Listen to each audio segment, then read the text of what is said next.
L-shaped living rooms can be pretty tricky to design. Where should you place your furniture for the best flow, and what layout mistakes should you avoid? Let's find out.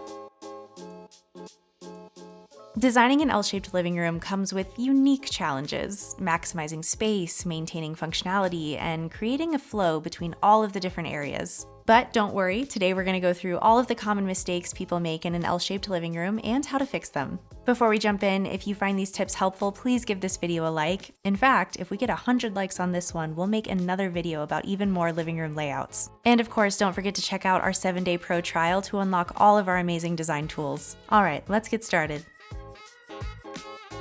In this example, the dining table is way too close to the entrance, which really disrupts the overall flow, and the living area feels cramped with the coffee table positioned too tightly between the TV stand and the sofa. So better spacing would really improve the functionality of the space. So here's a better example of this layout. The updated space is well optimized. The dining area can now comfortably accommodate a table for 6, while the living area now has a comfortable distance between the TV and couch. And there's enough space to move freely with no furniture blocking the windows. In room number 2, the sofa really doesn't leave a lot of space on either side, leaving very little circulation space. On top of that, the TV stand and sideboard are placed in front of the windows, restricting the view and natural access to the outdoor spaces. Also, this would be the worst way to watch TV because the light coming in from behind it would impact your ability to see the screen. So to fix it, the L-shaped layout is now used effectively to separate the dining and lounging areas. The sideboard provides storage, and an extra armchair creates a cozy nook. Most importantly, no furniture blocks the windows, maintaining that openness and natural light.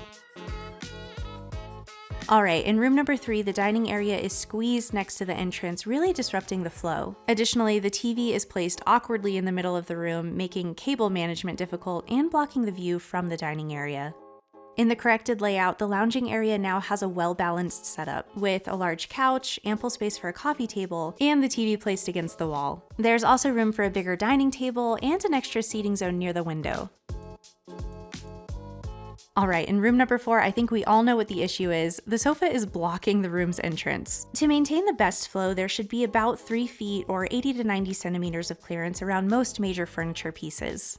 In the corrected version, there's now a clear walkway between the dining and lounging zones with easy access to the back window.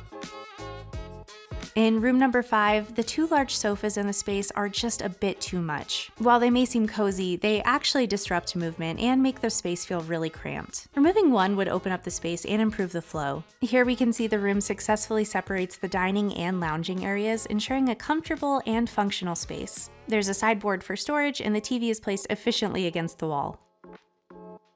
Finally, in room number 6, the sofa is partially against the wall, but also extending into the dining area, which really disrupts the movement. On top of that, the dining table is way too tight against the walls, limiting comfort when all 6 seats are in use. In the corrected version, the entrance is kept clear with a large open space for circulation. And while the TV isn't directly facing the couch, this layout allows for the best view of both outside and the TV. And there you have it, 6 common layout mistakes in an L-shaped living room and how to fix them. Just as a quick recap, ensure your furniture placement allows for smooth movements and clear walkways.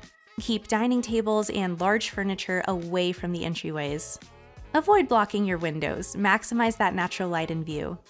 And use the L shape to define separate functional zones without overcrowding.